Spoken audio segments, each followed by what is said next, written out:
My son died 15 years ago in a storm that changed the shape of my life.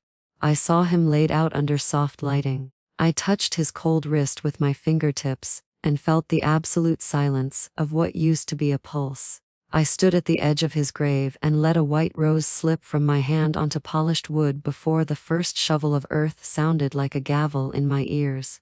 And yet, at exactly 3:27 a.m. last night, my phone lit the dark like a lighthouse and flashed a name that should have been nothing but ink on a headstone: Kieran. I didn't breathe for 3 whole rings. On the 4th, I tried to make sense of how his contact, the one I'd renamed years ago to not him, had somehow reverted back to the simple truth of my child's name. On the 6th, my hands trembled so hard I nearly dropped the phone. On the 7th, the part of me that used to sing lullabies at 2 a.m.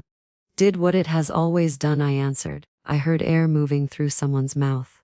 Slow, unsure, human, then a voice, Kieran's voice. 17, rounded at the edges like it was still deciding what kind of man it would be. Mom, I don't have much time. Where am I? It's pitch black. My heart forgot how to beat and then punished me for the lapse, rattling my ribs like it wanted out. Before I go on, check that you're subscribed to the channel and drop a comment telling me where you're watching from. It means more than you know to see how far these stories travel. My name is Elaine Marlowe, and I'm about to tell you what it costs a mother to hear a son's voice after she's shoveled earth onto his coffin. For 15 years I've lived with a hole right behind my breastbone, a slow, dripping H that never quite clots. Kieran was 17 when a drunk driver blew through a light on a rainy Wednesday in March and found my boy in the crosshairs. I still remember the time stamp of the call from the hospital, like I remember my own birthday, 11:42 p.m. Is this Ms. Elaine Marlowe, mother of Kieran Marlowe? I knew then, before the carefully arranged words got to the part where the doctor tried to soften the blow. I knew because the invisible thread that runs from a mother's heart to her child's hand went cold and slack all at once, and everything afterward felt like those moments when you stand up too fast and the world goes white. The viewing slid past me like it was happening in an aquarium, and I was outside the glass. I sat next to him the whole night, because I didn't know where else to be, stroking a hand that couldn't hold mine back, tracing the line of his knuckles where the basketball had raised faint calluses. They'd done their best with makeup. The purple bruises had been quieted to something that looked like sleep. If you didn't look too long, you could imagine he'd startle awake at any moment and say, "Mom, I'm starving," the way he always did after practice. At the cemetery, I reached for a white rose because I didn't know what else to do with my hands. When the first grit of dirt hit the lid, the sound went through my bones. There are moments in your life that divide everything into before and after. That was my line in the sand. My husband then, my ex-husband 6 months later, was a good man who didn't know how to live in the house where our son's sneakers lay on their sides, like they were waiting for him to step back into them. He told me he couldn't look at me without also seeing Kieran. And I understood, even though it made me angry, because I couldn't look at the couch, or the fridge, or the mirror without seeing him, either. He remarried 2 years later.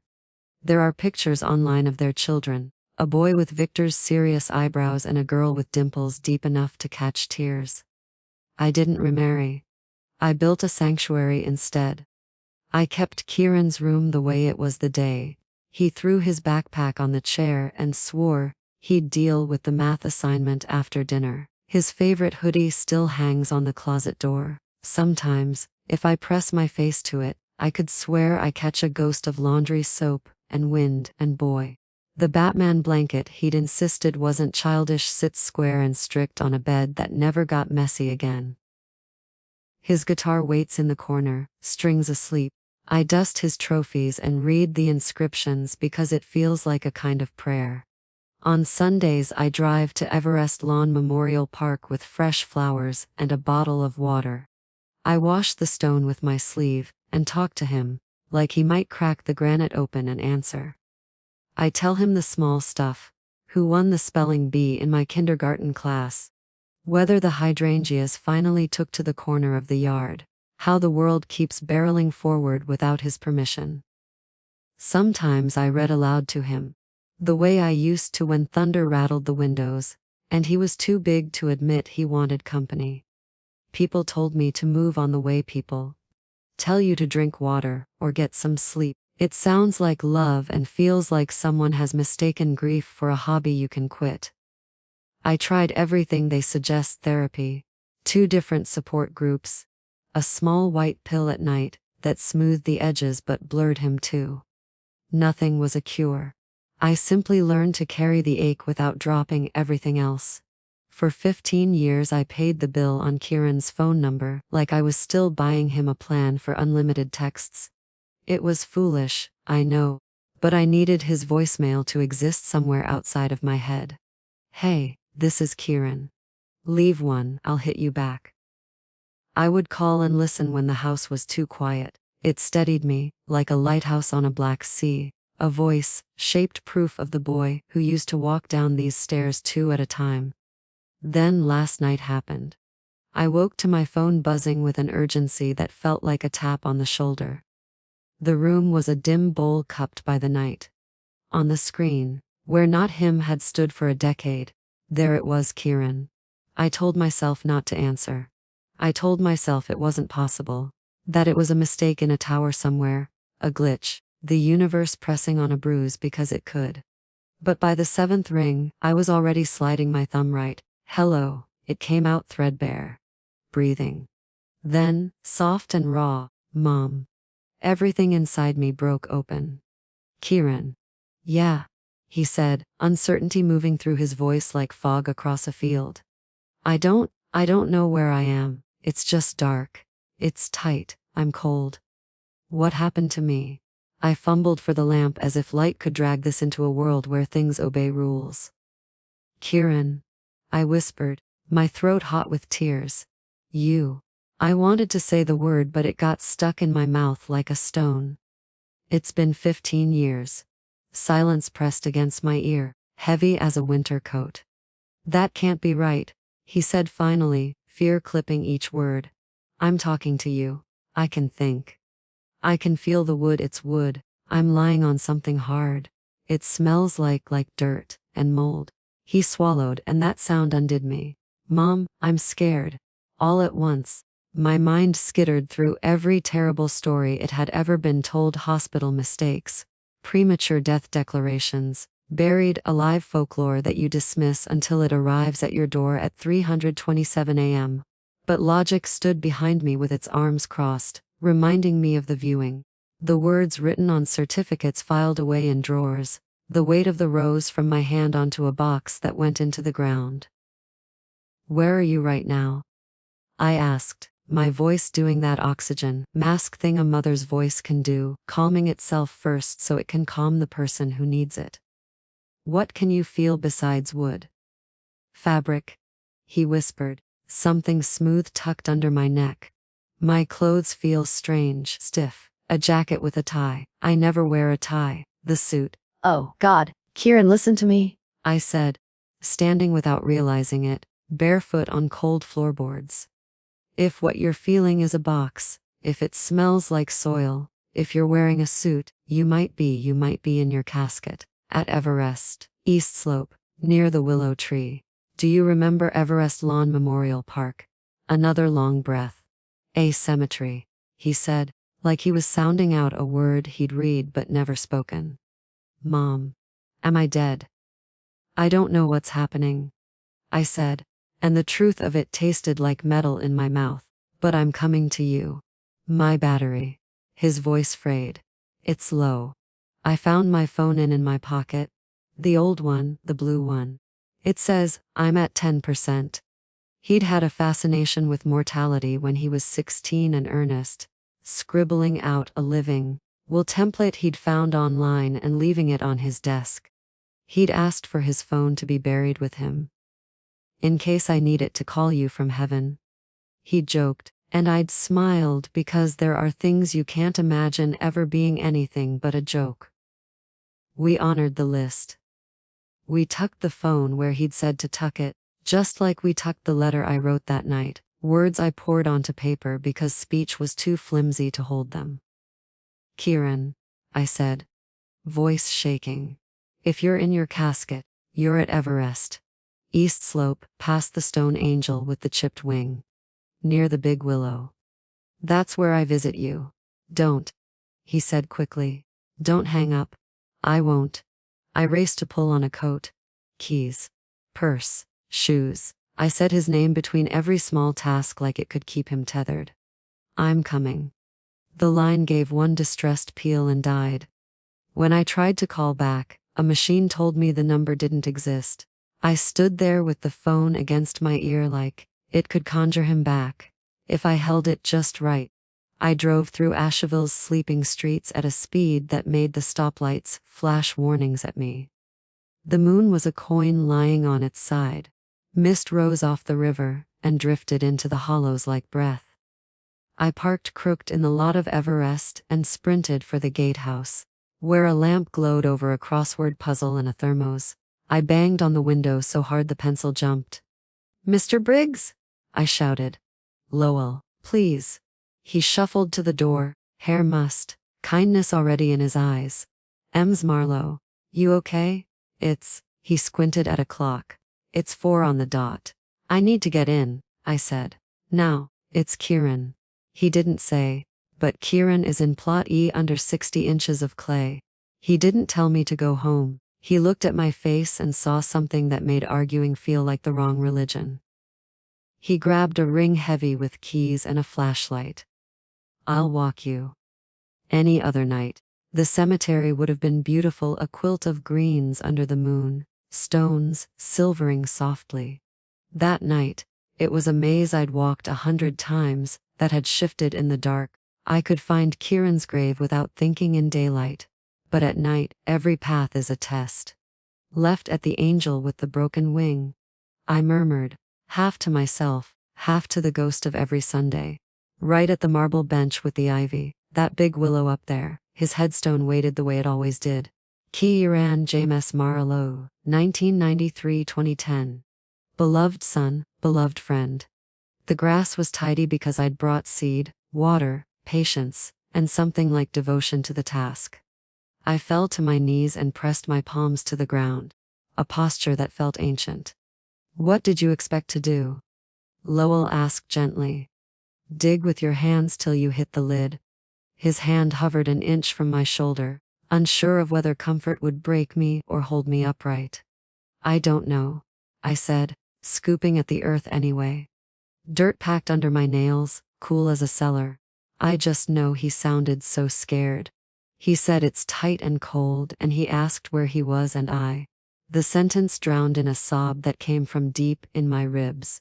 He called me, I said, and that was the only truth I had. He knelt beside me.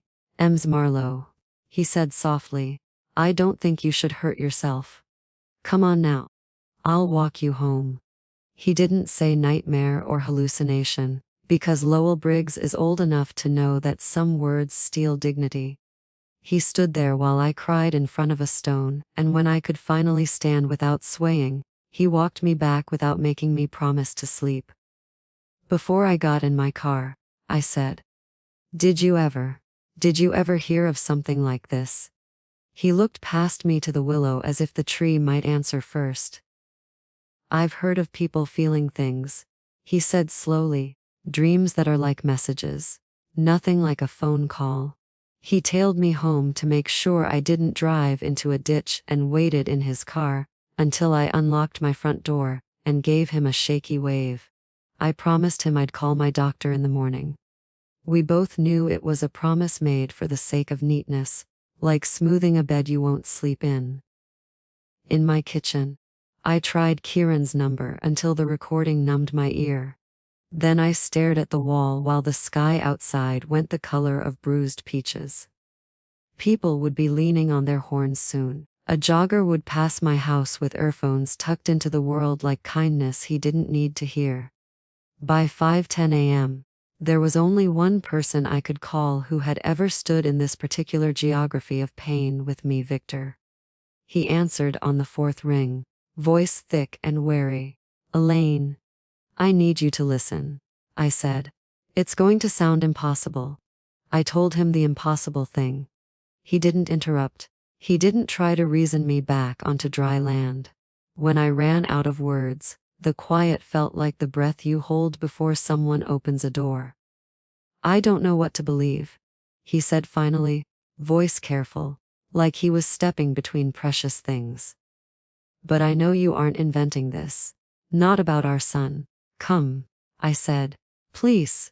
He arrived an hour later looking older in ways grief always exacts, its tax deeper lines dug beside his mouth, hair shot through with gray. We stood in the entryway like two people visiting a museum where every painting featured the same boy at different ages. You look. He started. Don't say it, I said. And that made both of us smile for a second, which felt like a trespass and a mercy. We sat on the couch we'd once chosen with Kieran spinning his body across it, measuring its nap time potential. I retold the night, this time adding the jagged edges my shock had smoothed away. Victor listened like a man rebuilding a picture from shards. Kieran's phone, he said when I paused. He has it, in the casket. You remember? I asked. I remember, he said. Blue little brick of a thing he swore was indestructible. God, he loved that dumb ringtone. Victor, I said, and my voice was all raw hope and fear. It lit up with his name. It reverted to Kieran from not him. I don't know how or why, and I don't care. I heard him. He opened his mouth to say something and my phone buzzed, alive in my hand. Kieran. Both of us went a color that has no name. I hit speaker and set the phone on the coffee table like it was holy. Mom. His voice was farther away this time, like he'd stepped into another room. I managed to charge a little bit. There's a light. Like a tiny flashlight. Victor pressed his hand over his mouth. Tears pooled and steadied, bravely refusing to fall. Kieran, I said, your dad is here. A startled inhale. Dad. Victor leaned forward until his shoulders were almost at the edge of the table. I'm here, son. What's happening to me? Kieran asked. Why do I remember rain and lights and then nothing and now this? Victor did the thing he does when he's solving a problem too big for numbers. He asked more questions. What do you see with the light? There was the sound of movement, slow and muffled. Wood, like I said. A pillow. My hands, there's a rosary near them. And, wait, an envelope. With my name on it. Mom, it's your handwriting. The letter. My letter. The ink I'd pressed into paper when words spoken into air felt too weak to survive the night. Do you want me to read it? He asked. I thought I'd forgotten the sentences. They came back to me like a tide.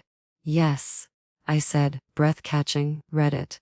He read slowly, and every word I'd written 15 years ago walked back into the room as if time were a hallway. And not a wall. My love, my apology for the things I yelled about that don't matter now, my promise that I would keep watch, my belief that goodbye wasn't the right word for us.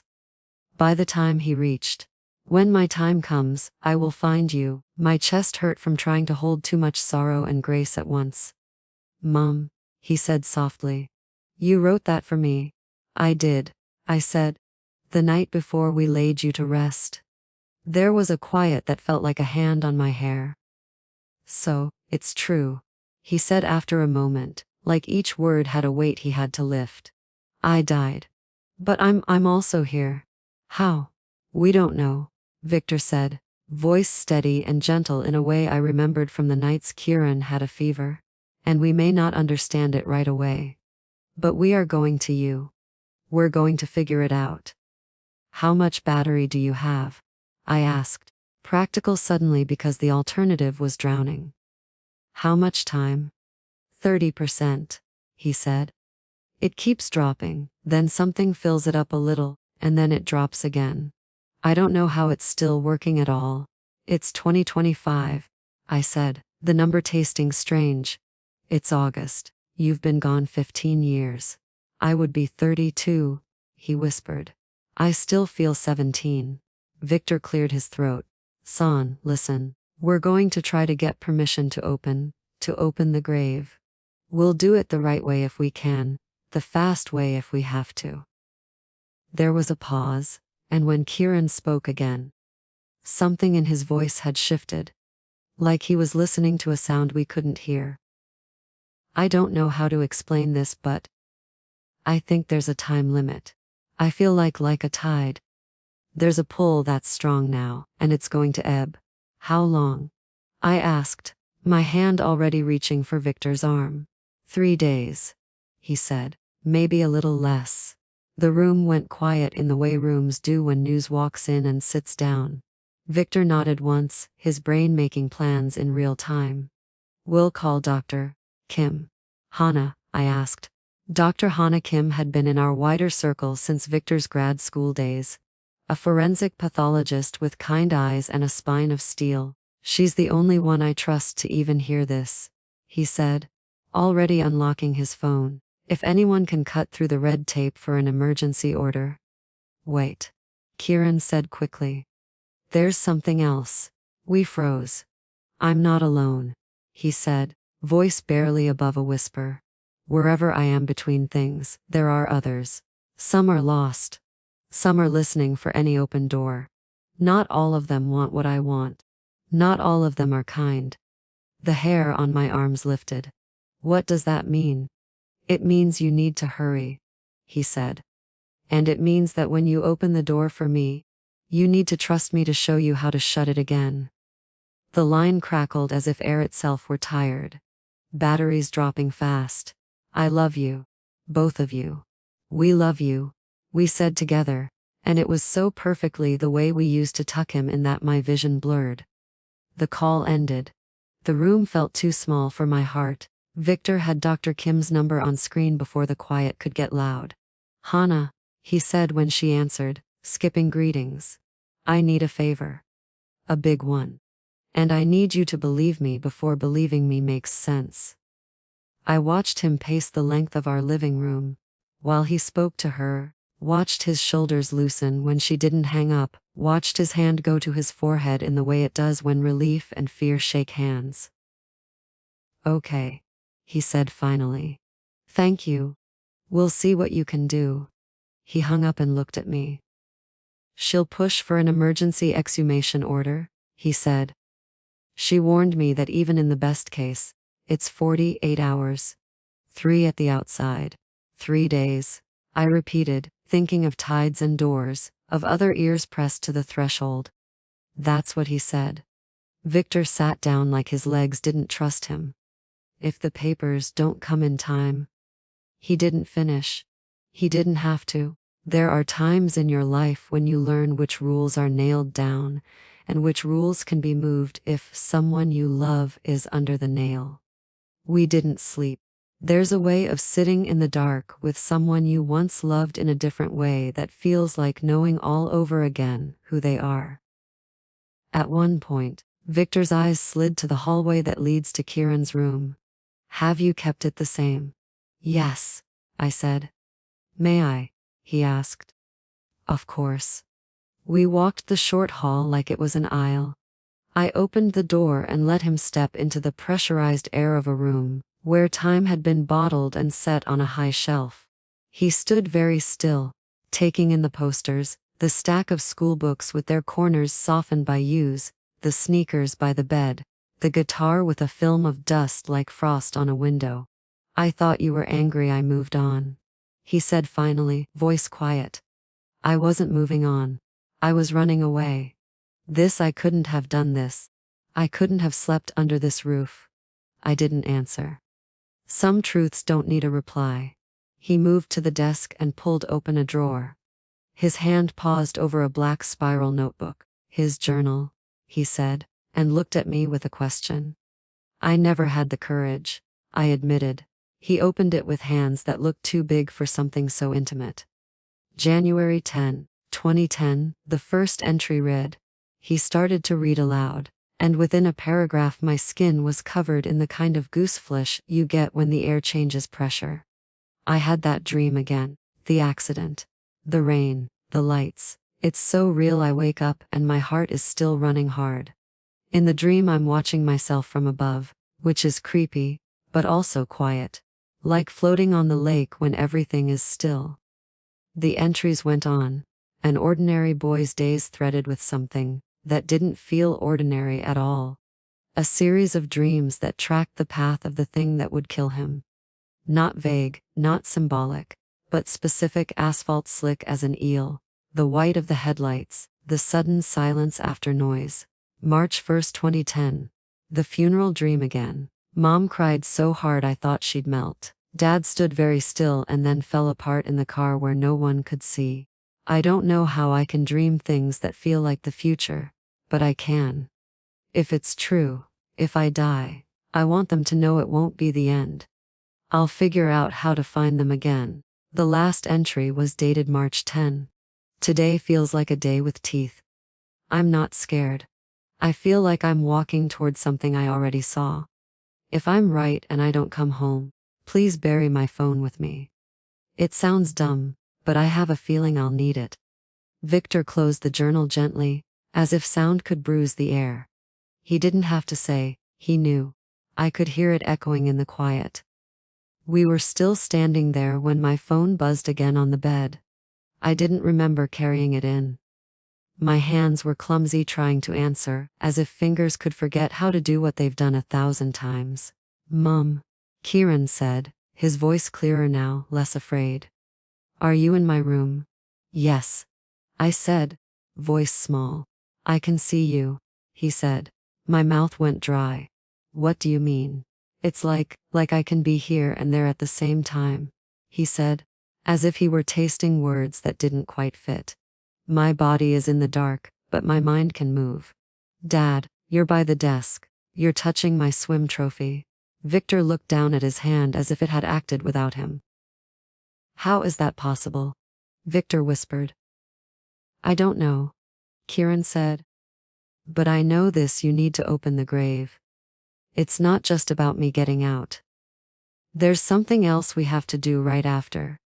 I don't have the words yet, I just know the feeling. We're working on it, Victor said. Hana's on it. Hurry. Kieran said simply. Please. The line grated once, like a match dragged across stone, and went dead. Victor exhaled from somewhere deep. 48 hours if we're lucky, he said again, not to me, not to himself, but to the problem itself. And if we're not?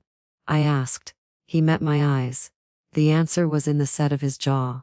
If we weren't, we'd find another way. Sometimes love asks you to do unspeakable, unthinkable, possibly illegal things. Sometimes the moral thing and the legal thing aren't the same. We spent the rest of the morning doing ordinary things in a house that felt anything but making coffee we didn't drink, washing a plate someone forgot to wash last night, as if the world had not changed its shape. By noon, Dr. Kim called back, brisk and unsentimental, her steadiness like a bomb. I have a judge who owes me a favor, she said. I can get the exhumation order by tomorrow afternoon. Possibly sooner. The cemetery superintendent will cooperate. Officially, it'll be at dawn the day after. Unofficially, she paused. If we need to be in sooner, I'll talk to the night watchman, Lowell, I said, and surprised myself by crying a little in relief. Elaine, she said softer now, I need you to know this is going to be hard. Whatever we find, it's been 15 years. I know, I said, although the word felt strange after everything I'd heard. But I talked to my son. She was quiet for a heartbeat. Then I'll do everything I can for him, she said, and hung up to start moving the universe. That night, I lay awake on the couch. Not because I wanted to, but because every time I closed my eyes, I saw letters glowing under my son's hands in a box under the willow. Victor slept in the chair by the window.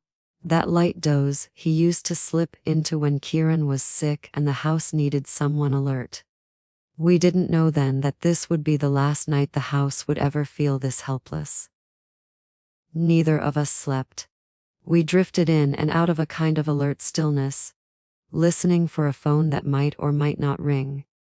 At 10 in the morning, the sun came through the front windows and turned the dust into galaxies, and still, I hadn't dared leave the house for fear I'd miss him. At noon, Dr. Kim called. "I can get an emergency order," she said, breathless like she'd jogged down a courthouse hallway. "A judge is signing it this afternoon. Official exhumation would be scheduled for dawn tomorrow or first light the next day. I'm pushing for tomorrow." "Tomorrow is the third day," I said, the words landing between us like a timer. "I figured," she replied. The calm in her voice was a tightrope. "I'm also speaking with the cemetery superintendent. If there were a way, unofficially, to advance the timeline, would you have someone who could let you in?" "Lowell," I said. "Mr. Briggs. He'd help us if he could." She paused. "I can't advise you to do anything outside the law," she said carefully, "but I won't pretend I don't understand." Victor took the phone. "Hannah, if we find something we can't explain, if we need to transport, what do we do?" "Take him home," she said, before choosing her words again. "Do whatever you need to keep him safe. Call me when it's done. Don't talk to anyone else." After we hung up, the hours stretched like taffy. Twice I thought I heard the phone vibrating and realized it was my pulse. I kept touching the blue shirt Kieran had bought me for Mother's Day when he was 14, as if fabric could anchor me to a version of the world where my son could simply walk through the front door and tell me about a quiz he didn't study for. At 3:30 in the afternoon, the phone buzzed once, briefly, like a misfire. I stared at it so hard my eyes hurt. Then nothing. By dusk, we had a plan. At 9, when the gates locked, we would drive to the back entrance. If Mr. Briggs would let us in, we'd go. If not, we'd wait by the fence like teenagers daring each other to jump, and hope the clerk in the courthouse didn't misplace the signed order, while the universe's tide ebbed. At 8:55, there was a knock. For one mad beat, I thought, he's learned to knock. When I opened the door, it was Mr. Briggs, hat in hand, eyes set with a steadiness that made me want to cry. "I can't let you break the law," he said. "So I need you to know that at exactly 10:05, I'll be taking my dinner in the back office with the radio on. If gates happen to be unlocked for the maintenance crew, that would be because we've got a cracked pipe near the old mausoleum.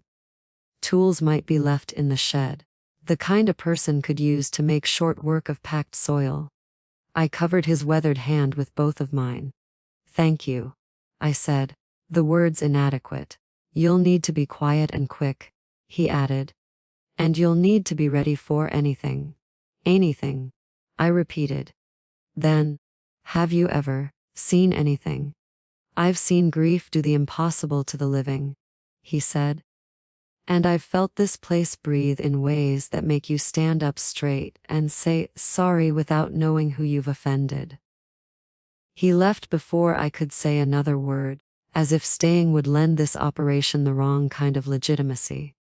We dressed in dark clothes like we were cosplaying as our younger, braver selves. I packed a blanket, bottles of water, an old portable speaker with the playlist I used to put on when Kieran did homework, and a rosary that hadn't seen much action since my mother put it into my hand the week she died. Victor put bolt cutters and duct tape in the trunk, then took them back out after I told him Lowell had taken care of everything. He brought work gloves, flashlights, and a shovel that had moved more mulch than earth. We didn't speak much in the car. The radio stayed off. The town passed us like a memory. Places I'd avoided for years because to visit them was to peel off a thin scab. The diner where Kieran discovered grits and drowned them in hot sauce. The bridge where he dropped a penny and made a wish he never told me, even when I bribed him with chocolate milkshakes. At the back gate, the chain hung but wasn't latched. We moved slowly, headlights cutting a soft cone. Mr. Briggs's flashlight winked once from the gatehouse like a lighthouse. The maintenance shed was unlocked. Inside, under neatly coiled hoses and a row of battered rakes, was a compact hydraulic digger, keys in the ignition, and a stack of plywood squares to protect the grass. Of course he'd be this prepared, Victor said, and in that moment, I loved Mr. Briggs the way you can love someone you barely know for being exactly who you need. We didn't need to speak to know the path. We'd walked it in daylight so often my feet knew which stones to avoid even by moonlight. Left at the angel with the chipped wing, right at the ivy-laced bench. The willow's long hair a silhouette against the sky. We set the plywood down to spread the weight and fired up the small digger. The engine coughed, then steadied into a low purr. Victor handled the controls with the careful hands of an engineer, and I held the flashlight, following the teeth of the bucket as it sank into earth that had held my boy for 15 years. The first scoop felt obscene. The second, like steeling yourself to say a hard truth. After the third, I whispered, "I'm sorry," to the ground. About 2 feet down, the soil changed, darker, denser with clay. The air grew cooler, not the way night gets cool, but the way a cellar keeps cold secrets. The smell changed, too, not rot as I'd feared, but a clean sharp scent like rain on hot pavement. Ozone. Victor cut the engine, and we set the shovels to work, moving slower as we reached depths where a misplaced blade could mean splitting something we could never fix. At 5 feet, my shovel struck wood. We cleared around the lid by hand. My fingers found the brass handles, and for a second, I was back in March, my palm against polished metal that glowed under funeral home light. "Ready?" Victor asked, voice so steady I knew it was borrowed courage. "No," I said. "Yes." We wedged the small pry bar Mr. Briggs had left under the lid and lifted. The seal released with a sigh I felt in my teeth. We paused, both of us holding the breath that hadn't yet gotten the news that we were, in fact, breathing. When the lid rose, a soft blue light lifted to meet us, and everything I expected to feel, the gag reflex, the recoil, was replaced by an awe so immediate I forgot to be afraid. Kieran lay there the way I'd last seen him, but not the way I'd been told he would be after so many years. No collapse, no ruin. The suit still black with a sheen of mourning, the hair I'd combed back from his forehead lying in a gentle wave. His skin, oh God, his skin not waxy, not gray, but pale like someone who has slept too long. His hands rested over his stomach. Beneath them, the old blue phone glowed softly, its light not the flat square of a screen, but something more like a pulse. Victor's mouth opened like a man in prayer. "Do you smell that?" I whispered. He nodded. Like a thunderstorm. I reached for our son's cheek, expecting cold, expecting the chill of marble. Instead I found warmth, not the heat of life, not the frost of death, a mid-temperature that made no sense and all the sense at once. "Kieran," I said, because I couldn't stop myself. The phone in his hands brightened. The old monochrome screen flickered to life with a pixelated line of text. "Jetimemi o ud ovhari. Takemi hum, letitiel tam." We moved with the kind of care I hadn't used for anything since he was an infant, and I'd practiced lifting him and placing him without waking him. Together, we shifted Kieran into the blanket. He weighed less than I remembered. Not insubstantial, but lighter, like part of his gravity had been siphoned elsewhere. We lowered the lid back into place and pulled the dirt in. We weren't erasing evidence so much as keeping promises, the way you tuck a letter back into an envelope, because some things shouldn't sit in open air. We carried him to the car. Mr. Briggs stood at the edge of the road with a flashlight held low. When he saw our faces, he stepped back to make room for whatever this was in his idea of the world. "Thank you," I said, and meant it in a way that made my throat burn. "Go," he murmured. "Before the night gets any more ideas." We drove home with the blanket, wrapped shape in the back seat and the light from the phone casting a gentle glow on the ceiling of the car, my son's face made gentler by illumination that seemed to come from nowhere and everywhere. Inside, we took him upstairs to his room and laid him on his bed, where the Batman blanket waited like a punchline the universe had planned 15 years ago. The phone buzzed once in my palm as I slid it out from under his hands. A new line of text walked across the old screen, blinking one character at a time, patient as a heartbeat. War. Sinal GHT, Miss C. I don't know what instincts I tapped, but I followed the instructions like a recipe written in a language I only recognized by feel. I brought a glass and held it to his lips.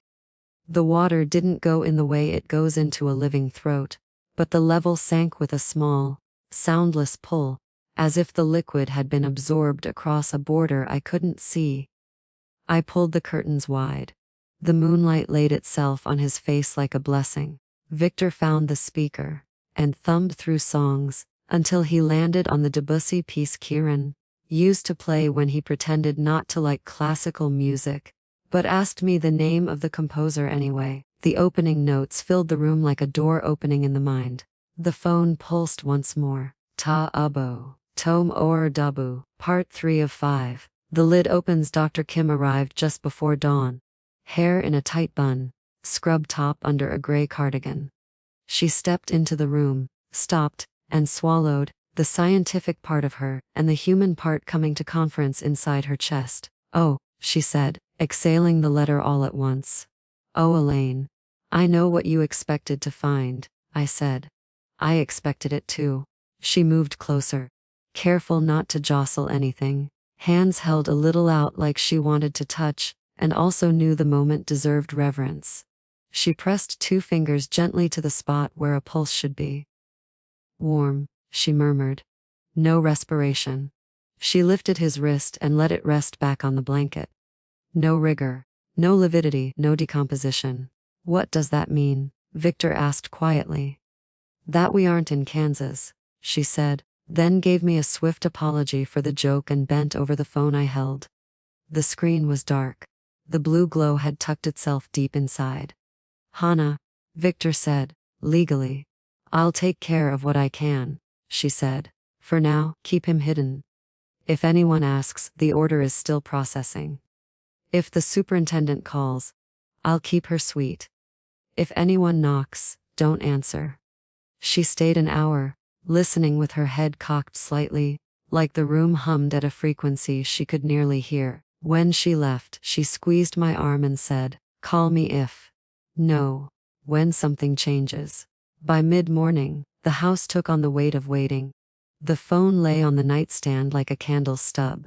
The glass of water on the dresser had a line halfway down it like a tide mark. The music had ended an hour ago, and the room felt too quiet, like when a refrigerator stops, and you realize you've been living inside its noise. I dozed in the chair by the bed, the stiff kind of sleep that leaves your neck at odds with the rest of you. I dreamed of Kieran in a suit that no longer fit, standing barefoot on the lawn at Everrest while the willow dragged its fingers across his shoulders. He said, almost, in a voice deepened by years he hadn't lived here. When I woke, the room was humming. It wasn't a sound at first, more like a vibration in the bones. A chord struck on some long instrument that connected Earth to something beyond it. The phone brightened, the old blue of its case suddenly luminous. Light moved through it the way breath moves through a chest. Kieran, I whispered, not wanting to disrupt anything, but unable to tuck his name back inside. Victor rushed in from the hall like he'd been listening for the same pitch. We stood on either side of the bed, our hands braced on the rail like parents at a delivery all over again. The hum gathered itself, rose to a note that brushed the edge of pain, and then, light. Not blinding, but complete. It wasn't just the phone anymore. The glow spread across Kieran's body like the soft shell of a cocoon. For a wildly terrified second, I thought we'd hurried him into this only to watch him disappear. Then the light changed. From covering to infusing, from outside to inside, as if it had been granted permission to show its work. Color climbed slowly into his skin, Not like a blush, but like dawn moves across a field. His fingers twitched. The tiny muscles in his jaw flexed and relaxed. The suit tightened at the shoulders. His forearms lengthened under the jacket cuffs. The carpenter's trick of growth right in front of your eyes. Acceleration and restoration fused into one impossible process. The face I knew better than my own softened and sharpened at once. The boy's roundness gave way to a man's lines. Cheekbones a fraction more defined. Shadows at the temples that suggested a life lived somewhere else. His hair darkened a tone, then settled back. There were the beginning of lines at the corners of his eyes, the kind you earn not from suffering but from smiling more often than you think you do. The hum peaked, then ceased. The light thinned to threads, and then snapped back into the phone, which went black as a river stone. For one beat the room was silent except for the sound. I suddenly realized I'd been listening for since the day he died a breath. It was quiet, rusted at the edges from disuse, but it was mine to hear, mine to answer with my own. Kieran opened his eyes, not the wide hazel of 17, but something deeper, as if time had poured color into them. He blinked once, twice, and focused. "Mom," he said, and the voice was his and not his, layered with a decade and a half of life in a place I couldn't name. "Dad." I put my hands on his face and he covered them with his, and then there were no words possible because words are a poor device for cataloging miracles. He sat up with a slowness that made me want to help, then refused to let me because some instincts kick in no matter how long you've been away. We held him the way I used to hold him, when he would let me do it in front of people, checks and double checks of bones and skin and breath. His heart moved against my palm like a bird that had found its way into a house, and discovered there was a window after all. "How?" Victor asked, finally. A single syllable filled with 1,000 equations. Kieran smiled small. "It's complicated," he said, like he was discussing a math proof he hadn't yet figured out how to teach. "Time there isn't the time you have here." I learned. I'm trying to find accurate words. I learned how to be without being a body. And then I learned how to be a body again. There was a window. He nodded toward the phone. "That was my anchor. And you, the two of you, were the lighthouse." I wanted answers I knew he didn't have yet, and I also didn't care if he never had them because he was here, the pronoun that mattered. "Are you okay?" I asked, uninteresting to everyone but me and the mother in me who needed it said out loud. "I'm thirsty," he said, humor tugging at one corner of his mouth, "and that is a great sign." We laughed and cried in the way of people adjusting to happiness after too much practice holding sorrow. He drank. Real swallowing this time. He ate half a piece of toast like it was his first food, which in one way it was. He stood shakily, and walked from his childhood bedroom to the bathroom to splash water on his face, the way I'd watched him do 1,000 times before school. He stared at himself in the mirror and didn't jump. "Do you feel older?" Victor asked. "I feel full," he said, like those 15 years didn't vanish but landed somewhere inside me. Not memories like photographs. More like skills, knowing how to adjust. "Adjust to what?" I asked.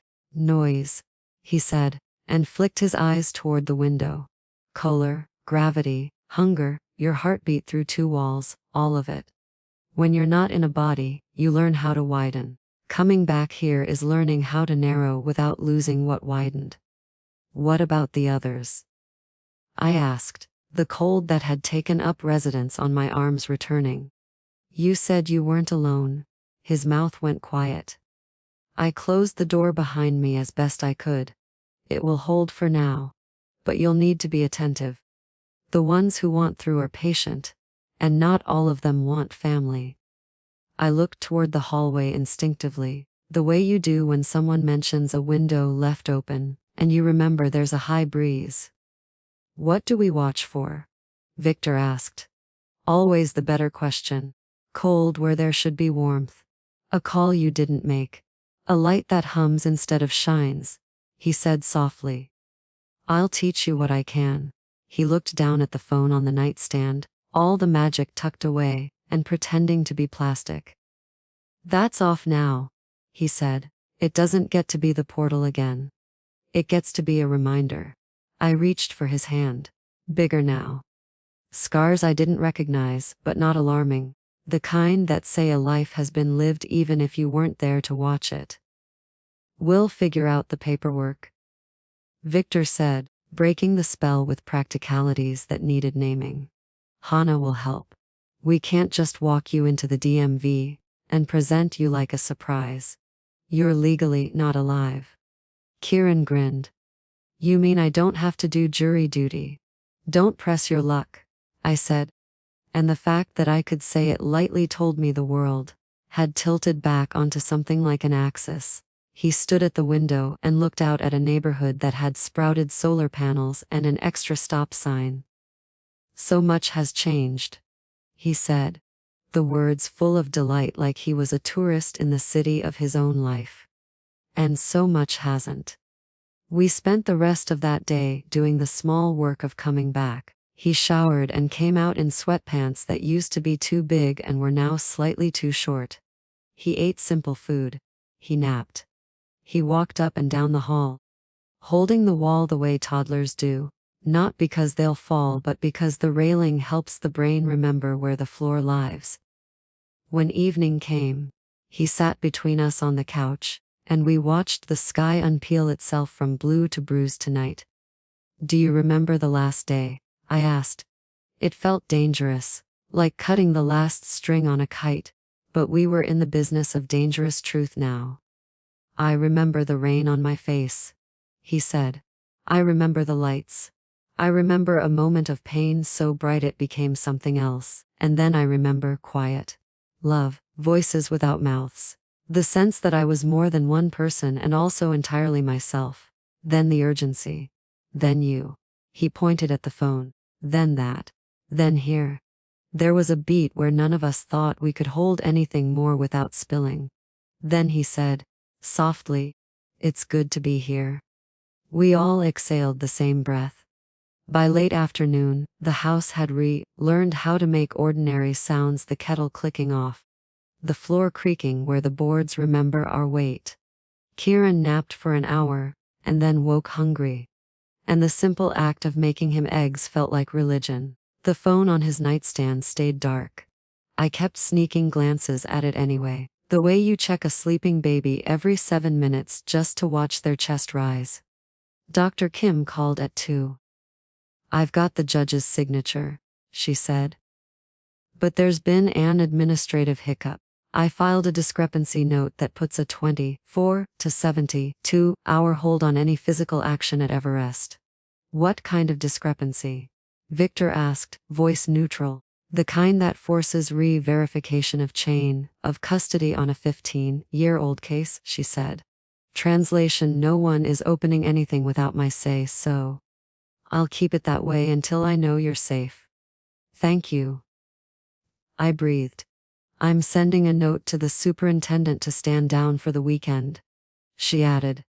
If anyone calls you, don't answer. If anyone arrives, don't open. And Elaine? Yes. I've spent a career telling families what they don't want to hear. She said. Today I get to do the opposite. Keep your boy close. When I hung up, the relief left me shaky. We had bought time. Time, the very thing that had made a mockery of us for 15 years, was suddenly giving us room to breathe. Kieran walked into the kitchen in 2 short sweatpants and a t-shirt that had once swallowed him whole. He looked at me like he was cataloging a picture. He was sure he'd dreamed, and was astounded to find waking matched it exactly. How do you feel? I asked.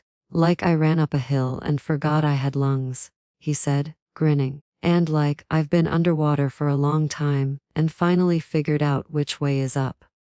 He ate the eggs as if taste was a new invention. Halfway through, the air in the room cooled like a window had cracked open. Victor and I looked at each other. Kieran put his fork down gently. Do you feel that? A draft? I asked, even though the windows were closed and the AC was off. He shook his head. Not air. He said quietly. Attention. Something leaning toward us that isn't us. The old house made a sound like it was thinking.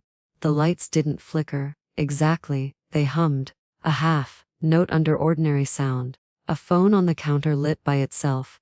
My old landline cordless I kept charged out of habit and stubbornness. UNKNOWNUMBR. I reached for it because that's what you do when a phone rings. Kieran caught my wrist the way I used to stop him from stepping into traffic. Don't, he said, not unkindly. It's not for you. It's not me. The ring was wrong. Too flat. Too slow. Then it stopped, not because it had gone to voicemail, but because whoever or whatever had been ringing us realized we weren't picking up their rope. The room warmed just enough, the lights settled.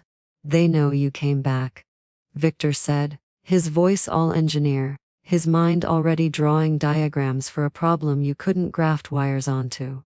And they're testing for cracks. Kieran nodded. The door held. But curiosity is a strong wind. What do we do? I asked. We make the threshold stronger, he said. The same way you make a body stronger. With rhythms it recognizes. He walked down the hall to his room, and we followed because we had been following him since he was born. First with baby steps, then with worry, now with a kind of awe. He opened the curtains wide. Sun laid itself over the Batman blanket, and the dust motes danced like tiny saints. He picked up the old rosary from the nightstand where I'd left it and turned it in his fingers, not like he was about to pray in the way my mother would have approved of, but like he was testing the weight of a story told bead by bead. Sunlight, water, music, he said. It wasn't an arbitrary list. He filled a bowl and set it on the windowsill so it caught the light. He turned on the little speaker and scrolled until he found a mix he'd made when he was 14. Guitars jangling, a piano threaded through. Nothing violent. He set the rosary on the sill beside the bowl. Then he looked at Victor. Do you have copper wire? Of course I have copper wire, Victor said, and the exasperated affection was so automatic it made all of us laugh. He disappeared into the garage and returned with a coil. Kieran looped it in a circle and laid it around the base of the speaker and the bowl like a hula hoop that had decided to grow up. Copper grounds electricity, he said. It also does a good job of pretending to ground other things. We're giving the house a clear instruction: music, light, water, prayer. These are currents we welcome. Everything else can go find another outlet. I felt silly, then not. There are rituals we perform because they change us, not because the molecules behave differently while we do them. Or maybe it's both, and science and faith have been elbows in the same sweater the whole time. We held vigil past midnight. The house stayed warm. Twice the cordless lit up with the UNKNDUNUMBR, and twice we let it sing itself into silence. I wondered who first decided that unknown would be the word for what we couldn't categorize.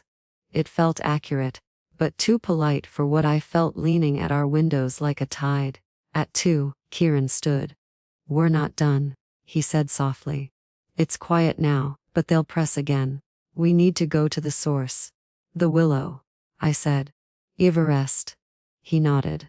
The place where the seam got thin enough for me to find you. We didn't make a door. We found one. We need to teach it the difference between invitation and invasion. It was the kind of sentence that would have gotten you teased at a cocktail party and got you kissed on the forehead in my kitchen. We called Mr. Briggs because it felt rude to sneak in twice, and he met us at the back gate with the kind of resignation that looks a lot like faith in simpler clothes. I assume you're not here to take anything out this time, he said. To put something back, Kieran answered. Lowell lifted a brow. Something, not someone. All right then. The cemetery at 2:30 in the morning breathes in long, slow drafts. It doesn't whisper to scare you.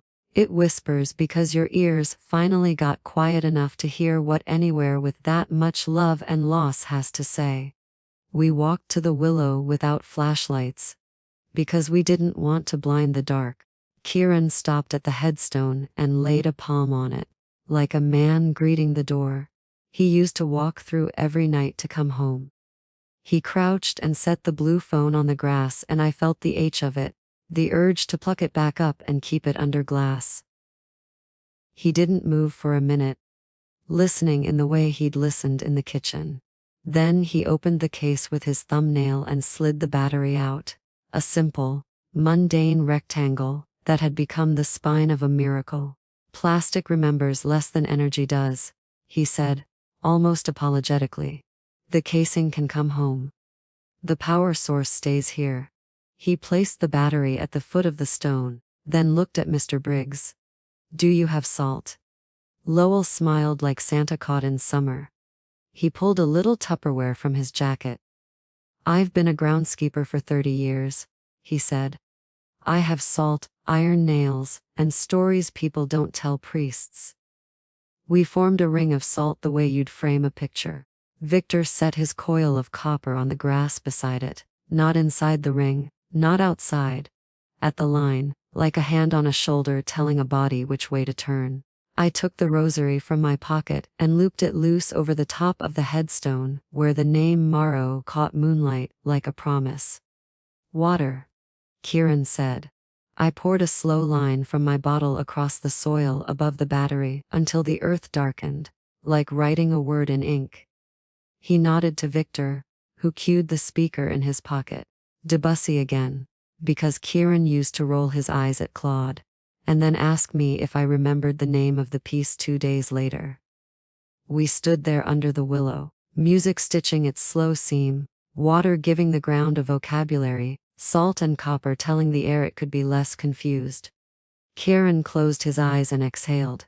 Not like a man meditating, like a man remembering the exact shape of a key and deciding which door it belongs to. The air changed pressure. The hair on my arms went up and stayed. The willow's long fronds shivered without wind. When the call came, it didn't come through a phone. It came through the ground, through the old bones of the tree, through the small shells of our ears. Elit mimien, a voice said, but not with words. It had the quality of pleading and something under it, like hunger that had never bothered to learn the words for please. Kieran didn't turn toward it. You may not, he said, and I almost laughed because it was the way I used to tell him he couldn't have a second piece of cake before dinner. Quiet. Firm. Loved. Leti mem en, the not voice said again, sharper. You don't belong to our house, he said, slightly louder. The way you raise your voice when your child pretends they didn't hear you the first time. The willow shook from tip to root. Mr. Briggs murmured something that might have been a prayer, or might have been the names of all his dead. Which is another kind of prayer. Victor tightened his hands around the copper coil, and I placed my palm on the headstone, because I didn't know what else to hold on to. Kieran opened his eyes. They were so calm I wanted to stand closer to catch whatever was leaking out of them and into the air. There are homes for you, he said to the not voice. There are doors. This is not yours. The cold pushed once, hard. For 1 second, it felt like a train was going through us. Then the pressure eased. I didn't hear a retreat. I felt a reconsideration. The ground warmed enough to make the soles of my shoes pay attention. The salt ring, untouched by wind, looked like a fresh chalk line. The copper coil hummed. The battery, small, ridiculous, caught the moonlight at one corner and reflected it back at the willow. It's done, Kieran said quietly. For now. Lowell blew out a breath he must have been holding since we pulled in. I've closed a lot of gates on this property, he said after a moment. Never one like that. Thank you, I told him, and the debt I felt had nothing to do with keys. We buried the battery under the headstone, shallow, like planting a bulb. I tucked the empty phone casing into my bag. The rosary stayed on the stone through dawn. We collected the salt with our hands instead of kicking it, because you don't stomp on something that just did you a kindness. At home, the house felt like a body just out of surgery, tired, relieved, newly careful. The UNKNOWNMBR never called again. The kitchen light hummed only when it was on. I slept that night like a person who knows where her son is, and why, and what it means when a willow shivers without wind. Part 5 of 5. The porch and the world. You can't live on a threshold. It's not what thresholds are for. The week after we sealed the door, life came in and sat on the couch, looking sheepish, asking if it could have its spot back. Dr. Kim did miracles with paper that I will never ask her to explain. There was a filing, a counter-filing, and then a letter on her desk with a seal that said the state had vacated the death certificate because of an identification error originating at the hospital on the night of the accident. Nobody said the obvious thing, that the funeral had happened, that a stone stood with our name on it, that a whole neighborhood had brought casseroles, and said the wrong thing, and kissed our cheeks. The official version was sloppy and implausible. If you'd been there 15 years ago. On paper, though, it folded neatly. Kieran James Marlowe never legally died. Dr. Kim said, sitting at my kitchen table with a mug of coffee she didn't have time to drink. He disappeared and has now been found with significant amnesia and a gap in personal history. That's the story. Questions come to me. End of story. How did you? Victor started. She made a face that said, if I tell you, you'll sleep worse. Consider it a professional courtesy. She said instead, I've spent enough years pushing pens across forms that recorded endings I couldn't prevent. It's a pleasure to push back on one. Kieran hugged her, and she put a hand on the back of his head, like you do to check a childhood fever. And I watched both of them be steadier because the other existed. There were practicalities you don't imagine until you're living them. Reinstating a social security number that had been flagged and filed. Getting a new driver's license when your old test had been graded by a man who died 8 years ago. Explaining to a bank why a closed account should now be reopened, as if its owner had simply gone on an eccentric vacation and returned with a beard and a story he refused to tell. We decided to hold the story close. The circle was small: me, Victor, Dr. Kim, Mr. Briggs. Everyone else got the neat version. Kieran had been found, disoriented, in a rural clinic out of state. Papers had been lost. The hospital had never updated records. He was home. That was enough. He met Victor's wife, Nora, on a Tuesday afternoon when the sunlight made our kitchen floor look like honey. I was afraid in the way you're afraid when two parts of a life you love reach toward each other, and you don't know if they'll stitch or fray. She walked in with a casserole and eyes that had seen their own share of endings. She set the dish down and looked at Kieran for a long second. That did an hour's worth of work. Hi, she said, her voice like the beginning of a hymn. I'm Nora. We've never met. I've known you a long time. Kieran smiled the smile he used to save for when someone was telling him something difficult. I've appreciated your kindness longer than I've known your name, he said. She laughed and cried and pulled him into a hug that had the permission of both of us in it. Later, their kids, 11 and 8, met him, and he taught them how to tap a rhythm on the kitchen table with their fingers while Nora and I pretended not to be crying into dish towels. He asked those kids about their lives with a curiosity that wasn't staged, and I watched as the strange geometry of family, lines that used to cross, learned how to run parallel without losing what made each line true. He went with me to Everrest on a Sunday morning and stood under the willow and said, "It's beautiful here," which is not something you let yourself say when the person you love most is under the dirt. We left fresh flowers not because he needed them, but because the woman I used to be needed to see them there. Do you miss it? I asked that night on the porch. The air cool, the fireflies doing their little Morse code at the hedges. The place I was, he asked, not flinching like he understood I didn't need it simplified. Sometimes, it's quiet there in a way that feels like a good library. But it's missing what the library has: people rustling pages, whispering, sunlight coming in exactly wrong and exactly right. Here, grief and joy sit in the same chair. Over there, the chairs are arranged better. It's easier there. It's better here. We fell into a rhythm. In the mornings, I went back to the kindergarten class that had borne my gray days without complaint, and now watched me laugh at small catastrophes. Spilled paint, shoelaces defiant, with a patience I had to train back into my bones. After school, Kieran would be on my porch steps with a glass of iced tea, or off walking the neighborhood like a pilgrim in denim shorts, or at the hospice down the road, sitting with people who were learning how to go the other way through the door. He didn't rush into work. He volunteered instead. He listened to people whose lives were folding, and somehow held a corner flat enough for them to sign their names with a steady hand. He played music, quiet, nothing tricky, on a borrowed guitar.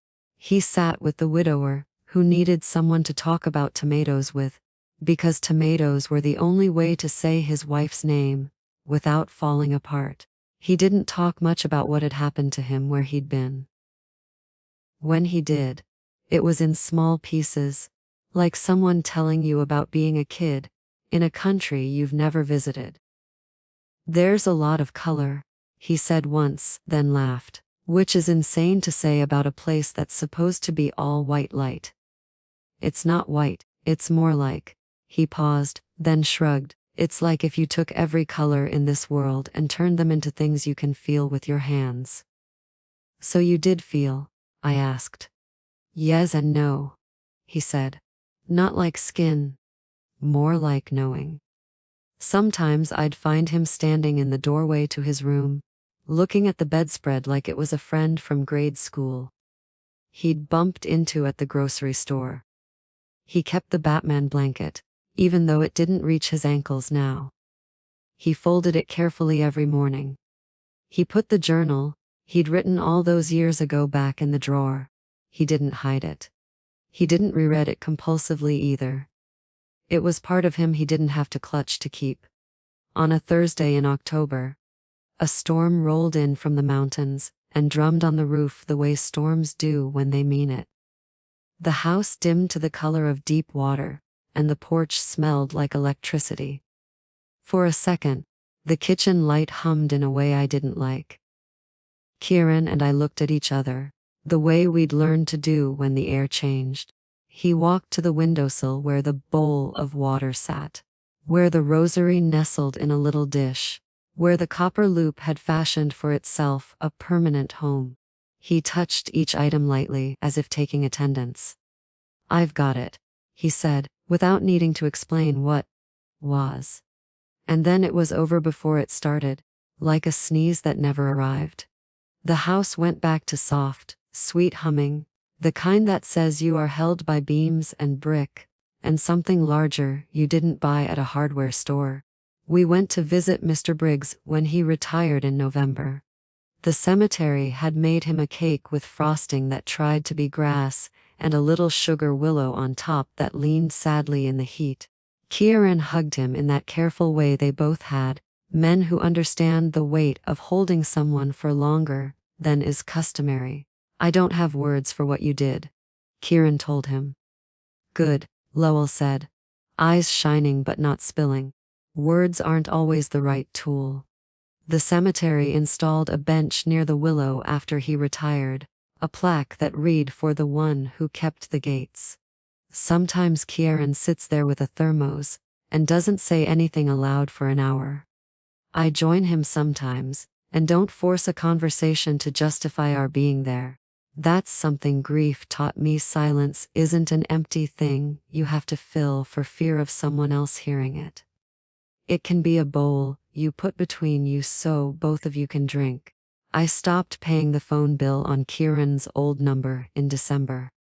I can still call his voicemail in my head if I need to. And anyway, he's here to say his name when I want to hear it. I put the blue casing of the phone in a shadow box with the letter I wrote him the night before the funeral. It hangs in the hallway. I don't flinch when I pass it. It isn't a shrine. It's a picture frame for a story that needed to be told back to us to become true. On Christmas Eve, Victor and Nora and the kids came over. We set too many places out of habit, and then laughed and put the extra plate away. After dinner, Kieran played the guitar, while we all tried to sing harmony terribly and piled in too close on the couch. I caught Victor watching him, not the way a man watches his son, to make sure he doesn't hurt himself on the coffee table, but the way a man watches a sky he thought had closed for good, and finds a gap he hadn't expected to see again. Later, when the house went quiet, and the dishwasher did its soft, hard-working churn, I stepped onto the porch and Kieran followed, because where I go, he goes, and where he goes, I find my way to him. Do you ever think about what would have happened if you hadn't called? I asked, not because I wanted to walk back into the nightmare, but because sometimes you hold your worst fear up to the light to prove it lost its teeth. I would still have found you, he said. So sure it made me straighten my shoulders. It might have taken longer. It might have been a dream, or a song on the radio you couldn't shake. It might have been a stranger saying a sentence that had no business being in their mouth. But I was always coming back to you. That's the only direction I know. We stood there in the cold, breath drawing and erasing itself in front of us. The stars did what they always do, burned on without caring if we were looking. I'm not afraid anymore, you know, I said. Not of that kind of dark. It doesn't feel like a door closing. It feels like an opening I'll step through when it's my turn. Not now, not soon. But someday. And I know whose voice will be on the other side. I'll be there, he said simply. And Dad will be there. And everyone who ever learned how to wait without bitterness. We went inside and left the porch light on. Not because anyone needed it, but because habit is a kind of prayer. I buried my son 15 years ago. I wept on Sunday mornings under a willow that learned the sound of my name. I kept a room exactly the way a boy left it and wondered if I'd trapped myself in amber. And then a phone rang at 3:27 a.m., and the voice I would have chased to the end of the earth said, "Mom, if you're listening to this from a place where something has been taken from you and no one knows how to give it back, hear me. Love is stubborn. Time is bendable. Doors open where there were no walls. A woman with a rosary she didn't know how to pray, and a man with copper wire, and a son who learned how to widen and narrow in equal measure. This was our recipe. Yours will be different and exactly right. And yes, before you go, make sure you're subscribed to the channel. Tell me in the comments where you're listening from. I read every one. And knowing you're out there is its own kind of light. If this story found a home in you, tap super thanks to support more life stories like this. I'm grateful you're here. You can find 2 more stories waiting on screen. True hearts, true mysteries, true returns. With love and respect, Elaine.